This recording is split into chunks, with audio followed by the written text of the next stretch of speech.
الصلاة والسلام عليك يا رسول الله الصلاة والسلام عليك يا حبيب الله।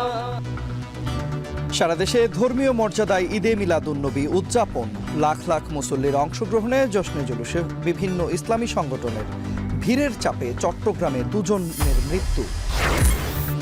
নুরালের দরবারে হামলায় পুলিশের মামলা, মরদেহ পুড়িয়ে দেওয়ার সমালোচনা বিএনপির, দায়ীদের বিরুদ্ধে ব্যবস্থার আশ্বাস উপদেষ্টা আসিফের। রাজধানীতে মাসে গড়ে 20 খুন, সারা দেশে বেড়েছে অপরাধ, উল্টো দাবি পুলিশের, আইনের কঠোর প্রয়োগের তাগিদ। নিরাপদ ক্যাম্পাসের প্রতিশ্রুতিতে প্রচারণায় ব্যস্ত ডাকসু নির্বাচনের প্রার্থীরা, জাকসুতে ছাত্রদল সমর্থিত প্যানেলের 8 দফা ইশতেহার ঘোষণা। এবং লক্ষ্মীপুরে যাত্রীবাহী বাস খালে পড়ে ঘটনাস্থলে নিহত 5, জীবিত উদ্ধার 15 জন। উদ্ধার অভিযানে চাঁদপুর ফায়ার সার্ভিস ও